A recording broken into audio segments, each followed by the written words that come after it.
जब आपके लग्न, पंचम और नवम इन तीनों त्रिकोणों की स्थिति अच्छी होती है तो आप पाएंगे कि आपके जीवन में जितनी खुशी आपने एक्सपेक्ट की थी उससे ज़्यादा खुशी, बड़ी बड़ी खुशियाँ संख्या में भी और इंटेंसिटी में भी अब आ रही हैं। आपने ये कहावत सुनी होगी कि कोई भी मुसीबत जब आती है तो अकेले नहीं आती है।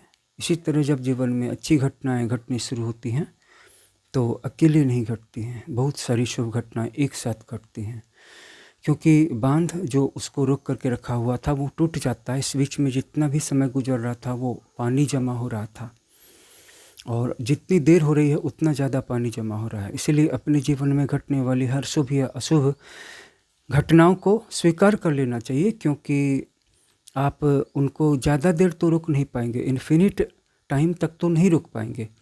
और अशुभ घटनाओं को तो बिल्कुल भी नहीं रोकना चाहिए, क्योंकि आप उनको रोक रहे हैं, पानी जमा हो रहा है, पानी जमा हो रहा है।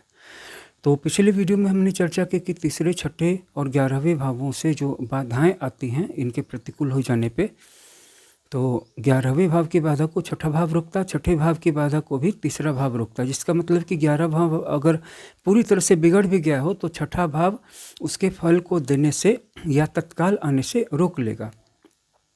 छठा भाव बिगड़ गया है तो उसके बुरे फल को तत्काल आने से तीसरा भाव कुछ देर तक रोक लेता है। ये स्थिति ऐसी है जैसे कि किसी का बेटा कोई क्राइम कर गया, लेकिन अगर उसका बाप बहुत बड़ा आदमी है, बहुत बड़ा इन्फ्लुएंशियल आदमी है, तो कुछ देर तक के लिए मुसीबतें रुक जाती हैं। रुकनी नहीं चाहिए, ये अनएथिकल है, इलीगल है। लेकिन होता क्या देखा गया है कि अगर कोई बहुत बड़ा आदमी है और उसका बेटा कोई क्राइम करता हुआ पकड़ा गया है तो पाप के कारण उसकी सज़ा में विलम्ब हो जाता है या सज़ा टल जाती है, उसका क्राइम छिप जाता है लोगों की नज़र से, प्रकृति की नज़र से नहीं छिपता है। प्रकृति के पास दंड देने की हजारों नहीं अरबों व्यवस्थाएं हैं, लेकिन हम यहाँ पर ये चर्चा कर रहे हैं कि जैसे बाप अपने बेटे के अपराधों को रोकने या ढकने का काम कर सकता है, ठीक इसी तरह से जो 11वां भाव है उसकी परेशानियों को छठा भाव रोकता है और छठे भाव की परेशानियों को तीसरा भाव रोकता है। इसी तरह से पहला भाव जिन नेमतों को, जिन ब्लेसिंग्स को बढ़ाता है उसको पांचवा भाव कई गुना बढ़ा देता है, और नवा भाव पांचवें भाव को और भी कई गुना बढ़ा देता है। तो अगर नवम भाव आपका पुष्ट हो चुका है लेकिन पांचवा भाव कमज़ोर है तो नवें भाव का फल कुछ देर के लिए रुक सकता है, और अगर पांचवें भाव को आप ठीक कर लेते तो नवम भाव का फल आपको पहले मिलता है। और अगर आपके पांचवें भाव का फल अच्छा मिलना चाहिए कुंडली के हिसाब से नहीं मिल रहा है तो इसका कारण है कि चैनल टूट गया है, सिनर्जी गड़बड़ा गई है पहले पांचवें और नवें भाव की।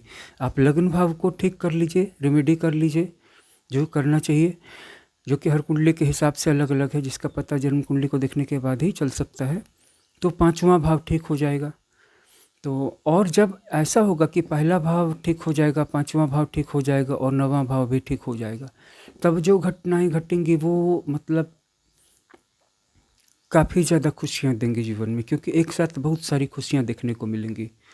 और ये बात केंद्र के संबंध में भी लागू होती है, जिसके बारे में विस्तार से हम अगले वीडियो में चर्चा करेंगे, ताकि ये सब्जेक्ट्स आपको इजीली ग्रैस्प हो सकें और आपके पास वीडियोज को पूरा देखने का समय हो। बड़े वीडियोज भी आप देखते हैं लेकिन इनको आप फ्यूचर के लिए सेव कर लेते हैं कि देखेंगे ज़रूर।